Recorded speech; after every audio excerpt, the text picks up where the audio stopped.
John 5. After this there was a feast of the Jews, and Jesus went up to Jerusalem. Now there is in Jerusalem by the sheep gate a pool, in Aramaic called Bethesda, which has 5 roofed colonnades. In these lay a multitude of invalids, blind, lame, and paralyzed.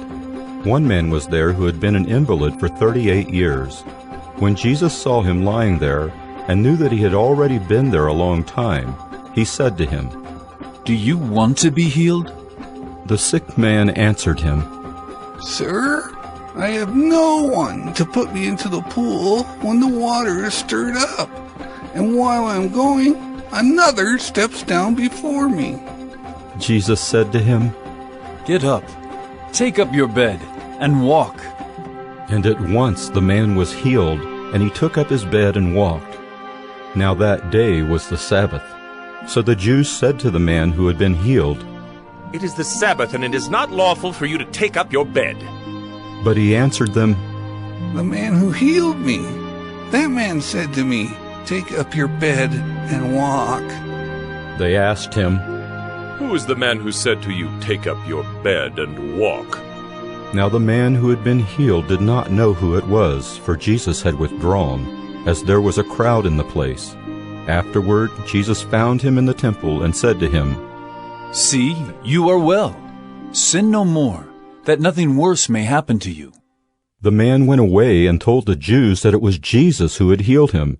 And this was why the Jews were persecuting Jesus, because he was doing these things on the Sabbath. But Jesus answered them, "My Father is working until now, and I am working." This was why the Jews were seeking all the more to kill him, because not only was he breaking the Sabbath, but he was even calling God his own Father, making himself equal with God. So Jesus said to them, "Truly, truly I say to you, the Son can do nothing of his own accord, but only what he sees the Father doing. For whatever the Father does, that the Son does likewise. For the Father loves the Son, and shows him all that he himself is doing. And greater works than these will he show him, so that you may marvel. For as the Father raises the dead and gives them life, so also the Son gives life to whom he will.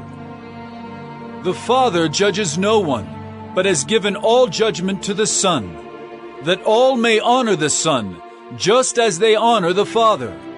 Whoever does not honor the Son does not honor the Father who sent him.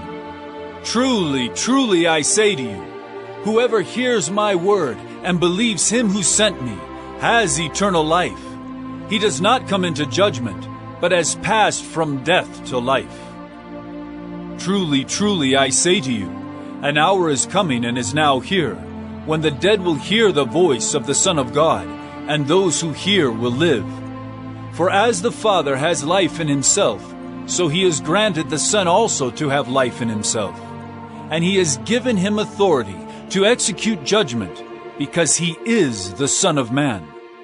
Do not marvel at this, for an hour is coming when all who are in the tombs will hear his voice and come out, those who have done good to the resurrection of life, and those who have done evil to the resurrection of judgment. I can do nothing on my own. As I hear, I judge, and my judgment is just, because I seek not my own will, but the will of him who sent me. If I alone bear witness about myself, my testimony is not deemed true. There is another who bears witness about me, and I know that the testimony that he bears about me is true. You sent to John, and he has borne witness to the truth. Not that the testimony that I receive is from man, but I say these things so that you may be saved. He was a burning and shining lamp, and you were willing to rejoice for a while in his light. But the testimony that I have is greater than that of John. For the works that the Father has given me to accomplish, the very works that I am doing, bear witness about me, that the Father has sent me. And the Father who sent me has himself borne witness about me. His voice you have never heard, his form you have never seen, and you do not have his word abiding in you, for you do not believe the one whom he has sent. You search the Scriptures because you think that in them you have eternal life. and it is they that bear witness about me. Yet you refuse to come to me, that you may have life. I do not receive glory from people, but I know that you do not have the love of God within you. I have come in my Father's name, and you do not receive me. If another comes in his own name, you will receive him. How can you believe when you receive glory from one another and do not seek the glory that comes from the only God? Do not think that I will accuse you to the Father. There is one who accuses you, Moses, on whom you have set your hope. For if you believed Moses, you would believe me, for he wrote of me. But if you do not believe his writings, how will you believe my words?